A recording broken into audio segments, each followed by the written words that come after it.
Hello, Priyanka, welcome to my YouTube channel. तो आज की इस वीडियो में हम लोग सिक्स क्लास का जो हिस्ट्री का चैप्टर कर रहे थे उसी को कंटिन्यू करने वाले हैं। ये सिक्स चैप्टर का ये सेकेंड पार्ट है आपका नए प्रश्न एवं नए विचार, जो कि हम गौतम बुद्ध और महावीर के बारे में पढ़ रहे थे, उसी को इस चैप्टर में कंटिन्यू करेंगे। तो सबसे पहले हम लोग तो जान लिए कि गौतम बुद्ध के बारे में पढ़ लिए, उनकी शिक्षाएं क्या क्या थी। इसके अलावा जो जैन धर्म के संस्थापक थे आपका ये महावीर, उनकी जो शिक्षाएं थी उनके बारे में भी अभी हम लोगों ने पढ़ा है, और कुछ पार्ट रह गए हैं जिसको इस वीडियो में हम लोग कंप्लीट करेंगे। तो इसमें हम लोग देखें कि जो जैन धर्म के जो अनुयायी थे, उनके उनको बहुत कड़े नियमों का पालन करना पड़ता था। उन्हें ब्रह्मचर्य जीवन व्यतीत करना पड़ता था, उन्हें एक ईमानदार का जीवन व्यतीत करना पड़ता था। वे भिक्षा मांग के ही अपना जीवन निर्वाह करते थे। इसके अलावा सादा जीवन व्यतीत करते थे, और उन्हें अहिंसा का पालन करना पड़ता था। तो ऐसे बहुत सारे नियम बनाए गए थे। जो पुरुष होते थे उन्हें अपने वस्त्र त्याग का भी नियम बनाए गए थे कि उनको इन सारी चीजों को करना होता है था। तो अब हम लोग देखते हैं कि जो अधिकांश व्यक्ति थे वो ऐसे कड़े नियमों का पालन तो कर लेते थे, और कुछ लोग ऐसे भी थे जो इन कठिन नियमों का पालन नहीं करने के कारण उनके अनुयायी नहीं बन पाते थे। जैसे हम देखते हैं कि अधिकांश जो नियम होते थे वो उनके जो बहुत सारे कठिन थे, फिर भी हजारों व्यक्ति इनके नियम जीवन शैली को तो पालन किए, लेकिन बहुत सारे नहीं कर पाए। जैसे आप देखेंगे कि जो मुख्यतः व्यापारिक वर्ग के लोग थे, वे जैन धर्म को अपनाए। ज्यादातर व्यापारिक वर्ग के लोग थे जो इस धर्म को का समर्थन किया। इसके अलावा जो किसान लोग थे, वे इन नियमों का पालन करने में अधिक उनको कठिनाइयां होती थी, क्योंकि इसमें अहिंसा का बात कही गई थी। और जो फसल उगाते थे उनका मानना था कि वो उन्हें कीड़े मकोड़े से रक्षा करने के लिए, फसलों की रक्षा करने के लिए उनको मारना पड़ता है। तो इसलिए वे इनको ज्यादा इनका समर्थन नहीं कर पाए। क्योंकि उसके अलावा हम देखते हैं कि ये जो बाद की सदियों में जैन धर्म उत्तर भारत के कई हिस्सों के साथ साथ गुजरात, तमिलनाडु और कर्नाटका जैसे क्षेत्रों में भी ये काफी फैल गया। इसके बाद जो महावीर के अनुयायी थे, जो भी इनकी शिक्षाएं दी जाती थी वे ज्यादातर मौखिक रूप में थे। इनका कोई लिखित रूप नहीं था। लेकिन वर्तमान के कुछ जो रूप में उपलब्ध है, जैसे धर्म जैन धर्म की शिक्षाएं लगभग 1500 वर्ष पूर्व गुजरात में वल्लभी नामक स्थान पर लिखी गई थी। बाद के समय में इसको लिखा भी जाने लगा। दूसरा एक शब्द आता है जैन शब्द, जिन शब्द से निकला है, जिसका अर्थ होता है विजेता। ये महावीर के लिए इस्तेमाल किया गया था। जैन का अर्थ होता है जिन, और जिसका जैन शब्द किससे निकला है? जिन शब्द से निकला है, जिसका अर्थ होता है विजेता। अब इसके बाद हम देखेंगे कि संघ, संघ किसे कहते हैं? संघ का मतलब एक संगठन होता था। संघ क्या था? एक संगठन था। ये दोनों ही धर्म, महावीर और बुद्ध, दोनों ही जो विचारक थे, महावीर और बुद्ध, दोनों ही का मानना था क्या, कि घर का त्याग करने के बाद ही सच्चे ज्ञान की प्राप्ति होती है। इन दोनों का ही मानना क्या था कि अगर सच्चे ज्ञान की प्राप्ति करनी है तो उस व्यक्ति को गृह का त्याग करना होगा। और जो भी गृह त्याग करके सच्चे ज्ञान की प्राप्ति के लिए निकलते थे, उनके लिए ही ये संघ का निर्माण किया गया था। एक संगठन बनाई गई थी जहाँ पे जो गृह घर को त्याग करके जो लोग आते थे वो इस स्थान पे रहते थे। संघ में रहने वाले जो बौद्ध भिक्षुओं के लिए बनाए गए नियम। अब जो ये संघ, एक संगठन बनाया गया जहाँ पे जो गृह त्याग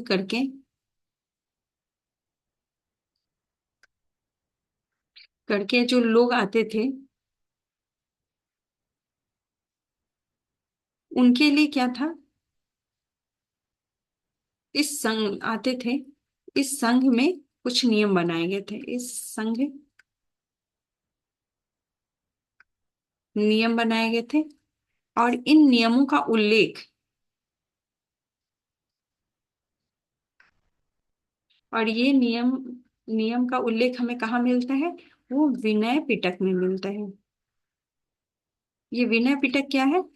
तो ये आपका एक बुद्ध बौद्ध ग्रंथ है, संघ में रहने वाले बौद्ध भिक्षुओं के लिए एक नियम बनाए गए थे जिसे विनय पिटक नामक ग्रंथ में मिलते हैं। विनय पिटक से हमें क्या पता चलता है कि संघ में पुरुष और स्त्री के रहने के अलग अलग व्यवस्थाएं बनाई गई थी। अब इसके जो विनय पिटक पुस्तक है उससे हमें बहुत सारी चीजों की जानकारी मिलती है कि लोग वहां पे कैसे रहते थे, क्योंकि इस संघ के अंदर स्त्री और पुरुष दोनों को ही जाना अलाउ था। और अगर ये दोनों ही जाते थे तो उनके रहने का किस तरह का व्यवस्था था, तो दोनों ही अलग अलग स्थानों पे रहते थे। सभी व्यक्ति संघ में प्रवेश ले सकते थे। जैसे आप मान सकते हैं कि अगर बच्चे को प्रवेश लेना है तो उनको अपने माता पिता से आज्ञा लेना पड़ता था। अगर कोई राजा है तो उनके जो नौकर होते थे वो अपने स्वामी से आज्ञा लेके ही उसमें प्रवेश कर सकते थे। इस तरह के नियम बनाए गए थे। इसके अलावा हम देखेंगे कि संघ में लेने वाले स्त्री पुरुष बहुत ही सादा जीवन व्यतीत करते थे। संघ में जो भी जाते थे उनका जो जीवन शैली कैसा था, बहुत ही सादा जीवन बिताना पड़ता था। अपने विचार अधिकांश समय वे क्या करते थे, ध्यान में लगाते थे और कुछ समय के लिए एक निश्चित समय निकाल के वे भिक्षा मांगने जाते थे, शहर और गांव की तरफ अपना भिक्षा मांगते थे। यही कारण था कि उनको भिक्खु और भिखनी कहा जाता था। ये एक प्राकृतिक शब्द है, उनके लिए इस्तेमाल किया गया था। वे आम लोगों को ज्ञान देते थे, शिक्षा देते थे और उनकी सहायता भी करते थे। और कभी कभी क्या होता था कि इस संघ में आपसी लड़ाइयाँ भी हो जाती थी, क्योंकि इसमें बहुत सारे जो भिक्षु और भिक्षुणी थी उनके बीच में आपसी लड़ाई भी हो जाती थी। इसका निपटारा करने के लिए भी वे बैठक बुलाते थे और इसमें इसके भी नियम बनाए गए थे कि उनके जो लड़ाई का निपटारा कैसे किया जाए। संघ में लेने वाले जो थे वो ब्राह्मण, क्षत्रिय, वैश्य और मजदूर, नाई, गणिकाएं और दास शामिल होते थे। इनमें से कई लोगों ने बुद्ध की शिक्षाएं के विषय में लिखा और कुछ ने अपने संघ में जो भी उनके जीवन व्यतीत हुए उसके ऊपर एक बहुत सारी कविताएं भी लिखी गई, संघ के अंदर जो वे लोग जीवन व्यतीत करते थे। अब नेक्स्ट आता है बिहार किसे कहते हैं। संघ तो हम जान गए, एक संगठन बनाया गया था जिसमें कौन रहते थे, जो गृह त्याग करके बौद्ध का जो भी ज्ञान अर्जित करने जाते थे, सही ज्ञान अर्जित करने के लिए जो व्यक्ति अपना गृह त्याग करके निकलते थे वो उस संघ में जाके रहते थे। बिहार किसके लिए बनाया गया था, तो बिहार शब्द जो है वो जैन और बौद्ध भिक्खु के पूरे साल एक स्थान से दूसरे स्थान घूमते हुए जो उपदेश दिया करते थे। इन लोग का काम क्या था, वो एक संघ में रहते थे, उसके अलावा ये घूम घूम के अपनी शिक्षाएं, अपने उपदेश दूसरे को देते थे। तो ये पूरे साल एक तरह से देखा जाए तो ये लोग घूमते रहते थे, केवल वर्षा ऋतु को छोड़ के, क्योंकि उस टाइम में जो भी यातायात काफी कठिन हो जाती थी तो उस टाइम में ये लोग क्या करते थे, ये घूमना बंद कर देते थे। वे एक ऐसे निवास स्थान में रहते थे जो उनके अनुयायियों द्वारा बनाया जाता था। तो इस तरह से उनके अनुयायी द्वारा जो अस्थायी निवास अथवा जो कहेंगे कि पहाड़ी क्षेत्रों में प्राकृतिक गुफाओं में बनाया जाता था। लेकिन बाद में क्या हुआ कि इन भिक्षु भिक्षुणियों के लिए क्या ऐसा महसूस किया गया कि इनको अब अस्थाई निवास बनाया जाए। तो इनके रहने के लिए जो अस्थाई जो शरण स्थल बनाया गया था उनको ही बिहार कहा गया था। तो यहाँ आप देखेंगे जो ये पहाड़ी क्षेत्र में अगर देखें बिहार की बात, बिहार कैसी होती थी, तो पहाड़ों को काट कर बनाई जाए उनकी एक गुफा के शेप में होती थी। लेकिन बाद के काल में क्या हुआ कि ये अस्थाई होते चली गई। जैसे आप देखेंगे कि जो आरंभिक विहार था वो किस चीज के बनाए जाते थे, ये आपके एग्जाम में पूछा गया था कि आरंभिक जो विहार था वो लकड़ी लकड़ी से बनाई गई थी। आरंभिक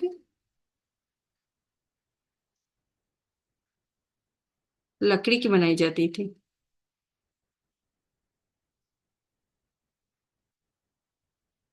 बनाई गई थी।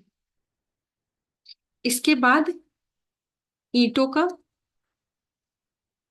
इसके बाद क्या हुआ, ईंटों और पत्थरों का इस्तेमाल होने लगा। का निर्माण प्रयोग करने लगे। पश्चिम भाग में अगर देखें तो बिहार जो है ना वो पहाड़ों को खोद के बनाया गया, तो इसलिए उसमें पत्थरों का भी इस्तेमाल किया गया। प्राय किसी धनी व्यापारी, राजा अथवा भूस्वामी द्वारा दान दी गई भूमि पर ही बिहार का निर्माण किया जाता था।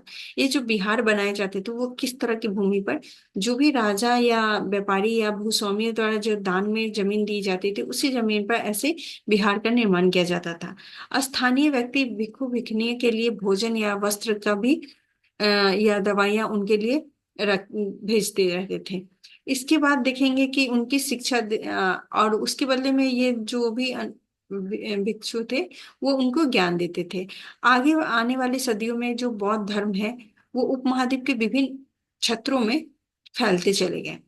इसी समय बौद्ध धर्म की एक नई धाराएं नई धाराएं कौन सी आई? महायान।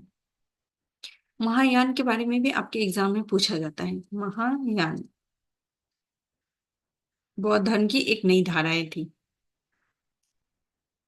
इसमें क्या था कि इसकी दो मुख्य विशेषताएं थी। पहला क्या, जो भी मूर्तियां मिली हैं, पहले में मूर्तियों में बुद्ध की उपस्थिति सिर्फ कुछ संकेत के माध्यम से दिखाया जाता था। जैसे जो वो निर्वाण प्राप्ति किए, ज्ञान की प्राप्ति, उसमें उनको पीपल के पेड़ के नीचे दिखाया गया है। सेम उसी तरह से बाद में क्या हुआ, पेड़ में मूर्ति को दर्शाया गया है।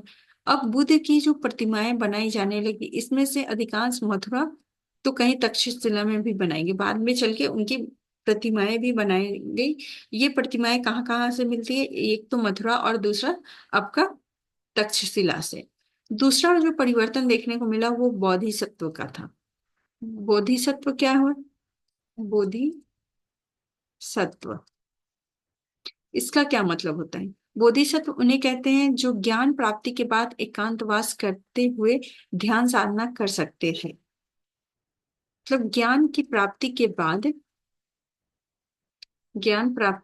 बाद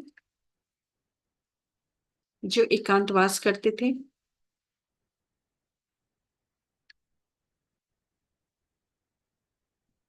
एकांतवास करके साधना करते थे,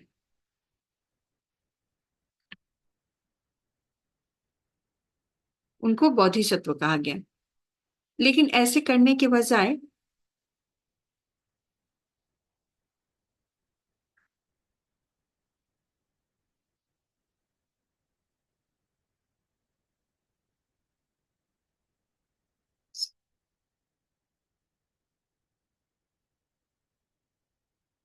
लेकिन ऐसा क्या क्यों हुआ? तो आप देखेंगे कि यहाँ देखिए,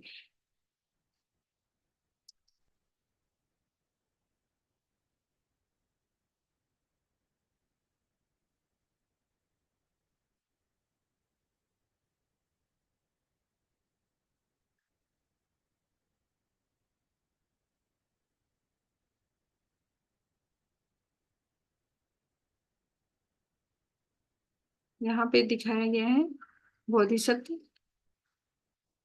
बिहार की बात कही गई है यहाँ पे। जो ऐसा जो भी करते थे ना, महायान बोधिसत्व के बारे में बताया जा रहा है। बाद में क्या हुआ कि एकांतवास करते हुए ध्यान करते थे, लेकिन ऐसा करने के बाद वे लोग शिक्षा देने में और मदद करने के लिए सांसारिक परिवेश में भी रहना ठीक समझने लगे थे। धीरे धीरे बोधिसत्व में पूजा काफी प्रचलित होती चली गई, और इसका जो विस्तार हुआ आपका चीन, उसके बाद आपका मध्य एशिया, कोरिया, जापान तक में भी इसका प्रचार प्रसार हुआ। बौद्ध धर्म का प्रसार पश्चिम और दक्षिण भारत में भी हुआ, जहां बौद्ध भिक्षु को रहने के लिए पहाड़ी में दर्जनों गुफाएं उनके लिए बनाई जाती थी। फिर देखते हैं कि इनका विस्तार आपका श्रीलंका से लेके दक्षिण पूर्वी एशिया तक भी फैला हुआ था। अब हम देखते हैं कि तीर्थ यात्रा किसे कहते हैं। तीर्थ यात्रा का मतलब क्या होता है? तीर्थ यात्री किसे कहते हैं? जो स्त्री पुरुष जो प्रार्थना के लिए पवित्र स्थानों की यात्रा करते हैं उसको क्या कहते हैं? तीर्थ यात्री कहते हैं। इसके बाद आपका ये नालंदा का दिया गया है। और नेक्स्ट हम लोग देखते हैं क्या, ये जीवन के चार आश्रम कौन कौन से हैं, ये एग्जाम में भी पूछा जाता है। तो आश्रम शब्द का तात्पर्य होता है जीवन के एक चरण से है। कौन कौन सा चरण है? तो एक होता है ब्रह्मचर्य, गृहस्थ, वानप्रस्थ और संन्यास नाम से चार आश्रम की व्यवस्था की बनाई गई थी। ब्राह्मण जो ब्रह्मचर्य होते थे उनके अंतर्गत क्या होता था कि ब्राह्मण क्षत्रिय और वैश्य यह अपेक्षा की जाती थी कि उनसे कि इस चरण के दौरान वे सादा जीवन बिताएंगे और वेदों का अध्ययन करेंगे। जो गृहस्थ होते थे उनका इस आश्रम के अंतर्गत उन्हें विवाह का गृहस्थ के रूप में रहना होता था। जो वानप्रस्थ होते के अंतर्गत आते थे उन्हें जंगल में रहकर साधना करनी होती थी। अंततः ये सब कुछ त्याग कर उन्हें सन्यासी बनना होता था। आश्रम व्यवस्था ने लोगों को अपने जीवन का कुछ हिस्सा ध्यान में लगाने पर बल देता है। तो ये हमारा जो चैप्टर था वो कंप्लीट होता है। और इसके बाद जो हम लोग नेक्स्ट चैप्टर पढ़ेंगे इसमें आपका बौद्ध और जैन दोनों ही धर्म के बारे में बताया गया है। जो जो मेन मेन चीजें हैं जैसे आपका संघ किसे कहते हैं, विहार किसे कहते हैं, महायान, और फिर आप बोधिसत्व किसे कहते हैं, ये सब मेन मेन पॉइंट है। इसको देख लेना होगा और इससे आपके 2 से 3 मार्क्स में क्वेश्चन आते हैं। तो इसलिए इस चैप्टर को थोड़ा ध्यान से आप लोग पढ़ें। ये आपके एग्जाम के पॉइंट ऑफ व्यू से काफी इंपॉर्टेंट है। तो नेक्स्ट वीडियो में मिलते हैं। Thank you.